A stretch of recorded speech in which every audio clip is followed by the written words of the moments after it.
selamat datang lagi di channelnya Metric Beauty Salon Story atau kursus salon murah. Di video kali ini aku mau jawab pertanyaan dari subscriber ya.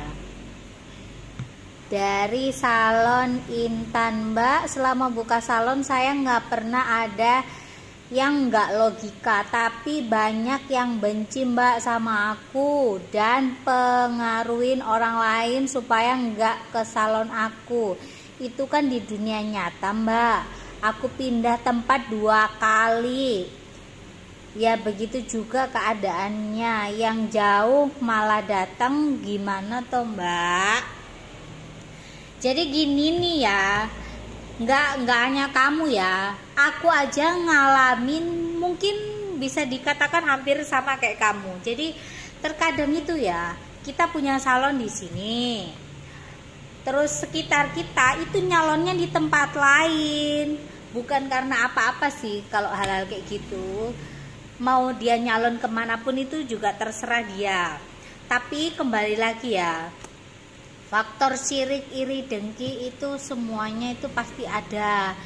Orang tuh nggak pernah seneng ngelihat orang lain sukses, khususnya itu orang terdekat dari kita. Orang terdekat dari kita itu nggak melulu ya saudara kita, nggak melulu maksudnya teman kita, bisa jadi tetangga kita sebelah pun ibarat maksudnya tetangga terdekat kita pun itu bisa juga tuh kayak gitu. Makanya kadang itu ya, ada salon di sini, potongnya di tempat lain, smoothingnya di tempat lain. Kalian nggak usah yang namanya sakit hati, nggak usah yang namanya kecewa ataupun pokoknya ngenes banget lah, jangan sampai kayak gitu. Jauhin pikiran-pikiran kayak gitu. Rezeki sudah ada yang ngatur, say. Begitupun sebaliknya, kompetitor kita mungkin juga mengalami hal yang sama. Yang deket sama dia nggak ada yang nyalon, tapi orang yang jauh nyalon. Ibarat kata gini loh, kayak tuker-tukeran ini, tuker-tukeran, maksudnya jalan rezekinya itu ketuker gitu loh. Apa ya bahasanya itu, yang jauh deket, yang deket menjauh. Ibarat kata gitu, aslinya itu sama aja, cuman dituker aja gini, role-nya itu ketuker. Ibarat kata itu kadang orang rumahnya di Sidoarjo, kerjanya di Surabaya, ya memang rezekinya ada di sana. Begitupun juga kalian, mungkin rezeki kalian itu bukan dari orang sekitar kalian, tapi rezekinya dari tempat lain, dari orang yang tinggalnya mungkin jauh dari tempat kalian. Kalau kita berpikir logiknya itu seperti itu. Di samping itu juga kadang orang itu gampang banget mempengaruhi orang lain. Orang yang nggak pernah tahu kehidupan kita, orang yang nggak pernah tahu asal usul kita, itu ada satu orang yang nggak suka dibungkus dengan kebencian dan iri dengki, itu akhirnya kayak dihasut segala macam supaya nggak datang ke tempat kita. Aku soalnya pernah kejadian kayak gitu. Ini aku ngomong apa adanya. Sebenar-benarnya nggak ada yang aku kurang-kurangin, nggak ada yang aku tambah-tambahin, karena aku ngalamin sendiri. Ada salah satu customer, aku tidak mau sebutin namanya. Customer itu maksudnya nggak jauh dari tempatku sini ya. Pokoknya daerahnya tinggalnya itu sekitaran Cimon, Citra Harmoni. Kalau orang sekitar sini pasti tahu lah. Dia itu sering kali datang ke sini itu untuk smoothing rambut. Dan dia punya temen, maksudnya karena dia punya anak kecil ya, jadi mungkin temen satu TK gitulah sama anaknya. Itu ternyata rumahnya tuh nggak jauh loh dari salonku. Dan usut punya usut, ini orang yang smoothing di tempatku itu cerita sama aku. Aku juga nggak pernah nanya, nggak pernah mancing-mancing, karena kan aku kalau sama customer ya udah, aku nggak pernah mikir yang aneh-aneh, aku nggak mau korek-korek ini itu, nggak mau bergosip yang nggak penting. Dia bilang sendiri sama aku, awalnya tuh tanya, Mbak, si A itu rumahnya di sana ya? Karena aku tidak mengenal si A ini tadi, otomatis aku bilang aku nggak tahu dong. Dan dia menyebutkan itu loh yang punya toko, dia bilang itu menantunya di situ. Terus akhirnya kan karena aku lumayan lama di sini, otomatis aku ngerti, oh yang itu kah? Oh iya Mbak, oh yang dia punya anak kecil satu satu sekolah sama anakku. Dia loh mbak bilang kayak gini, jangan datang ke salonnya Welly, dia bilang begitu. Otomatis aku dengar kayak gitu kaget kan ya. Kagetnya bukan karena apa-apa. Satu, aku nggak pernah kenal sama yang namanya si A ini tadi. Nggak kenal sama sekali. Batang hidungnya aja aku nggak kenal. Rupanya kayak bedes, kayak babi, kayak apa aku nggak pernah tahu gitu loh. Tapi bisa-bisanya ngomong seperti itu. Faktornya apa? Ini yang harus kita telusuri gitu loh. Akhirnya otomatis kan aku mencari tahu. Mencari tahu itu bukan mencari tahu yang gimana-gimana. Aku mau tahu ini manusia itu secakep apa, secantik apa sampai bisa-bisanya menghasut orang lain supaya nggak ke tempat aku. Catatan lagi nih, orang mau datang ke tempat aku atau enggak itu sudah urusan pribadi masing-masing. Saya tidak pernah yang namanya nyuruh teman-teman saya atau orang terdekat saya, kamu harus ke salon saya dong, nggak pernah. Malah aku lebih seneng itu customer orang lain daripada kerabat sendiri ataupun teman sendiri. Karena apa? Kalau orang lain itu tidak ada batasan, tapi kalau teman itu ada batasan. Batasannya apa? Kita serba sungkan. Mau nge-up harga, mau ngasih harga yang normal itu serba sungkan. Kita orang usaha itu kita harus mikir seperti itu. Itu kalau saya ya. Nah, kembali lagi ya ke yang tadi. Jadi aku cari tahu nih, rupanya menungso iki kayak apa gitu loh. Kok bisa-bisanya ngomong kayak gitu padahal aku itu nggak kenal sama sekali. Ternyata, ya kan, biar dah. Mungkin banyak orang maksudnya yang lihat videoku ini orang sekitar tempatku sini karena memang aku share-nya juga di WhatsAppku supaya mungkin kalau yang merasa biarlah merasa. Supaya jadi acuan buat dia, jangan seperti itu jadi orang. Ternyata manusia seperti itu ya kan. Tak pikir iki sing ngomong kayak gitu ku wayu ning ngalang-alangi artis dia dakno jekete ya Allah. Gimana ya? Secara body juga enggak body ya kan. Secara rupane yo pas-pasan, bukan saya menghina atau bagaimana. Sebelum kamu ngatain saya, ojo datang ke tempat Welly, mendingan datang ke salon sana loh, lebih bagus. Ada wong rambutnya gak karu-karuan, rupane lo gak karu-karuan. Cek iso-isone ngomong kayak gitu. Kecuali kamu merekomendasikan satu tempat, itu posisi kamu sudah pernah datang ke salon tersebut. Aku lo ke salon ini hasilnya seperti ini, raiku dadine ayu, segala macam rambutku jadi warna-warni kayak unicorn misalkan. Itu baru sepadan dengan apa yang kamu omong. Lah dalah tak delok ternyata rupanya gak ngalor gak ngidul. Ya. Bukannya saya menghina atau bagaimana. Sebelum memberikan rekomendasi ke orang, itu harusnya berkaca dulu. Nah kan, lu ngoco dhisik, ojo sampai gitu. Akhirnya apa? Aku yang melihat modelan orang yang ngomong ibarat kata menghasut orang lain supaya tidak datang ke tempatku. Itu akhirnya saya ketawa gitu loh. Ketawa bukan karena apa-apa. Ketawa ndelok, aduh, looksnya ini tadi ini loh. Orang yang akhirnya aku yang jadi ini sebab gergeten gitu loh. Lihat orang modelnya kayak gitu. Saya tidak pernah mengenal kamu. Kenal lo enggak? Ndelok rupane ini lo saya enggak pernah tahu. Tapi bisa-bisanya lo ngomong seperti itu. Dan herannya juga bisa juga tahu namaku, berarti kan saya lebih famous daripada kamu gitu. Saya juga enggak ngepek bojomu. Ada faktor apa? Coba.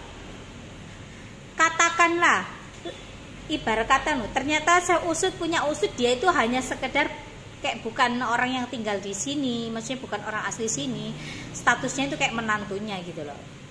Kalau saya tidak pandang maksudnya mertuanya dia, mungkin juga saya akan datengin dia. Tapi kalaupun aku mau datengin dia itu bukan karena mau ngelabrak atau bagaimana, enggak. Tak ajak makan kamu, tak ajak ke tempat-tempat yang oke. Kalau perlu tak bayarin kamu dugem, kalau kamu nggak pernah dugem ben ngerti rasane. Jangan ngelihat orang itu dari casingnya. Makanya itu contoh satu ya, contoh satu orang yang nggak jauh dari tempat sini menghasut orang lain. Ya, kayak orang-orang macam seperti ini tuh perlu dibasmi, ya.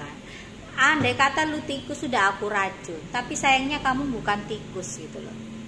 Ada juga pernah waktu aku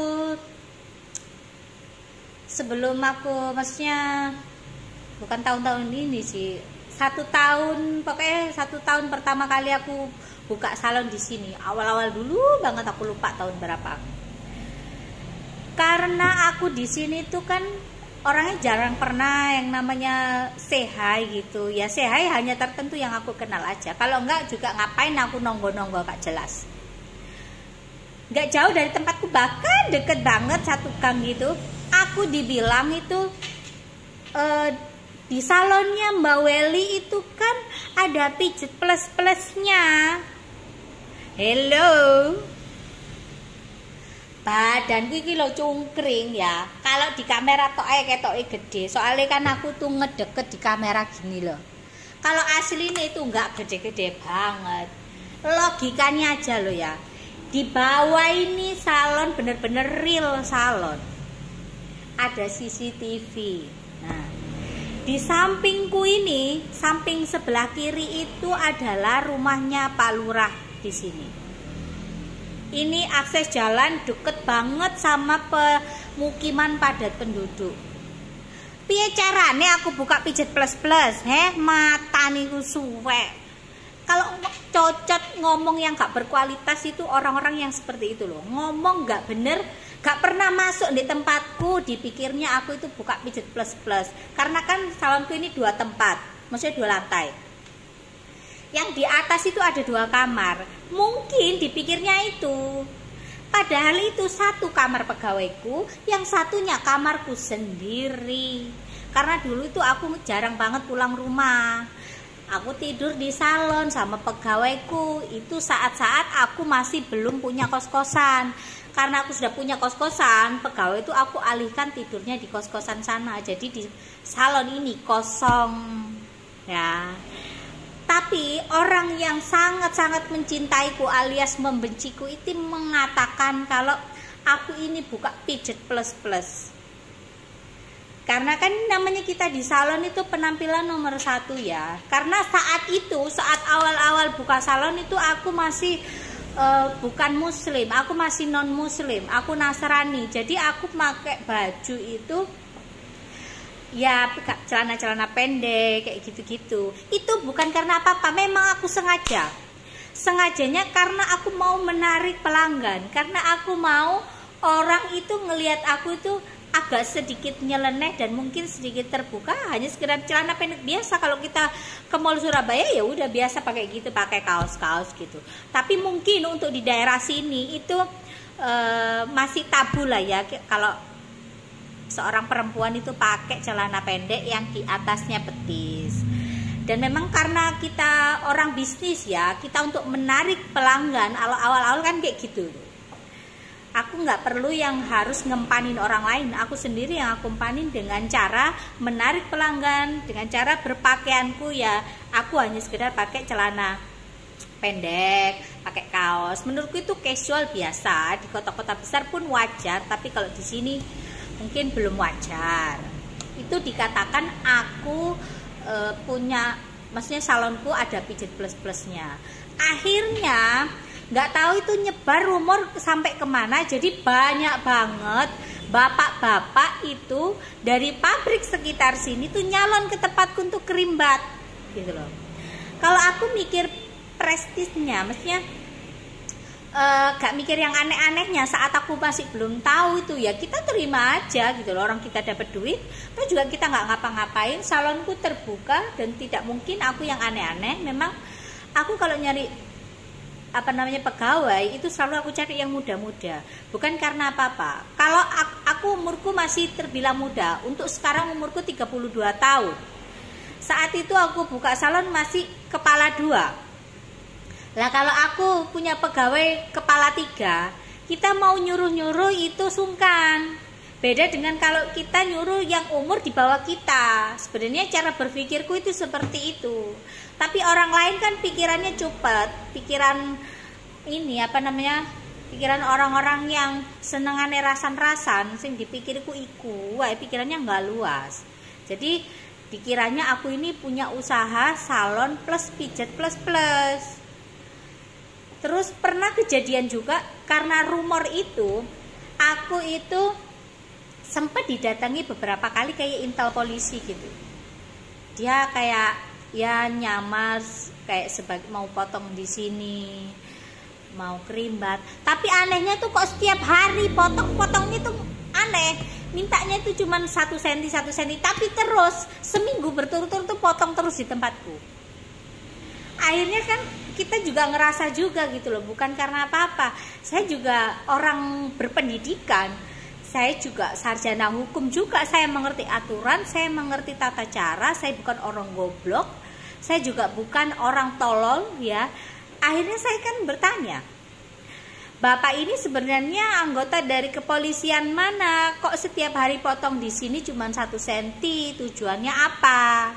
Lah Bapak itu kaget dong. Nah terus akhirnya dia cerita, kok dengar-dengar katanya di sini bukan ada salonnya yang lebih spesialis ya. Ya otomatis aku bilang, spesialis apa Pak? Pakai telur atau pakai sambel? Ternyata orangnya dikira sini aku ada pijetnya. Aku suruhlah dia naik ke atas, Bapak silakan dicek. Itu ada kamar saya masih berantakan. Nah celana dalam saya sama biasa itu belum saya masukin di keranjang cucian kotor. Itu yang sebelahnya itu kamar pegawai saya, apalagi udah kayak kapal pecah. Kalau Bapak mau lihat-lihat, mau foto-foto juga nggak apa-apa, tapi tolong celana dalam saya nggak usah difoto. Aku tuh sampai bilang kayak gitu, akhirnya orangnya malu karena memang di atas nggak ada apa-apa, cuman ada kayak pantry kecil gitu sama meja aku makan sama kamar mandi aku. Kamar mandi pegawai kan ada di bawah saat itu. Nah sejak saat itu tuh sudah nggak ada lagi berhenti yang namanya rumor orang menganggap aku di sini ada pijet plus-plusnya itu. Karena aku suruh lihat sendiri, biarin aja aku suruh lihat apa adanya, mau kolor di atas ranjang kek, mau BH di atas meja. Karena apa, memang keadaannya seperti itu, di atas memang rumahku, tempat tinggal aku sama pegawaiku gitu loh.